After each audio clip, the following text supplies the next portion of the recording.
Question.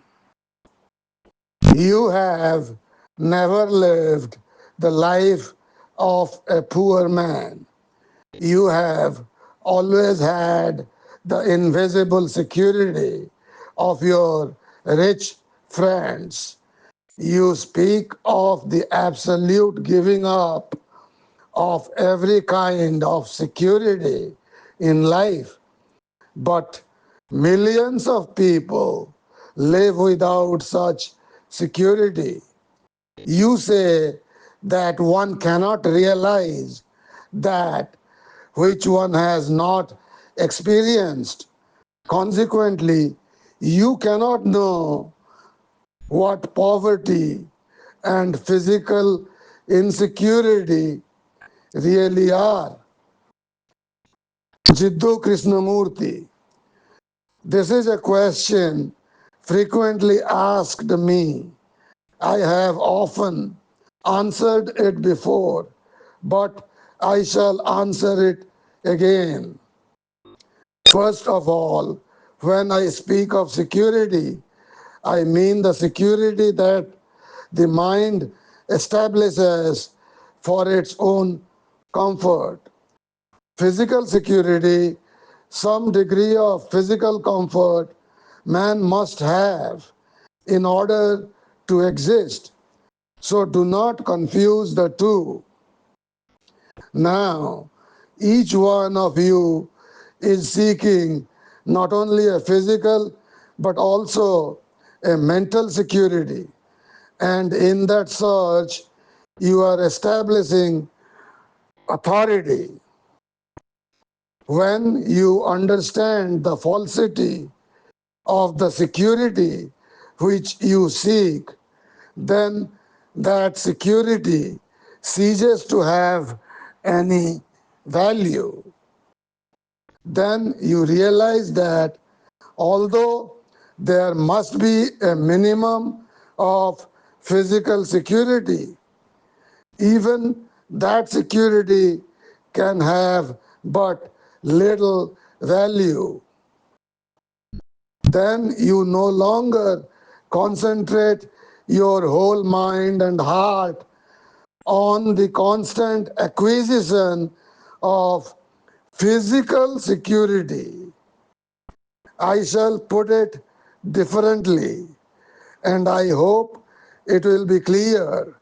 But whether one says, whatever one says can be easily misunderstood. One has to pass through the illusion of words in order to discover the thought that another wishes to convey. I hope you will try to do that during this talk. I say that your pursuit of virtue, which is merely the opposite of that which you call vice, is but a search for security, because you have a set of standards in your mind. You pursue virtue for the satisfaction that you get from it. For to you, virtue is merely a means of acquiring security. You do not try to acquire virtue for its own intrinsic value, but for what it gives you in return. Your actions, therefore, are concerned merely with the pursuit of virtue. In themselves, they are valueless.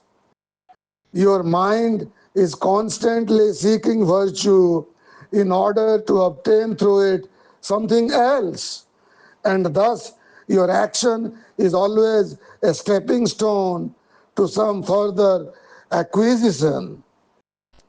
Perhaps most of you here are seeking a spiritual rather than a physical security. You seek spiritual security either because you already possess physical security, a large bank account, a secure position, a high place in society, or because you cannot attain physical security and therefore turn to spiritual security as a substitute. But to me, there is no such thing as security, a shelter in which your mind and emotion can take comfort. When you realize this, when your mind is free from the idea of comfort, then you will not cling to security as you do now. You ask me how I can understand poverty when I have not experienced it? The answer is simple. Since I am seeking neither physical nor mental security, it matters nothing to me whether I am given food by my friends or work for it. It is of very little importance to me whether I travel or do not travel. If I am asked, I come. If I am not asked, it makes little difference to me because I am rich in myself. And do not say this with conceit. Because I am rich in myself, because I do not seek security, I have few physical needs. But if I were seeking physical comfort, I would emphasize the physical needs. I would emphasize poverty. Let us look at this differently. Most of our quarrels throughout the world concern possession and non-possession. They are concerned with the acquisition of this and the protection of that. Now, why do we lay such emphasis on possession? We do it because possession gives us power, pleasure, satisfaction. It gives us a certain assurance of individuality and affords us scope for our action, our ambition. We lay emphasis on possession because of what we derive from it. But if we become rich in ourselves, then life will flow through us harmoniously. Then possession or poverty will no longer be of great importance to us. Because we lay emphasis on possession, we lose the richness of life.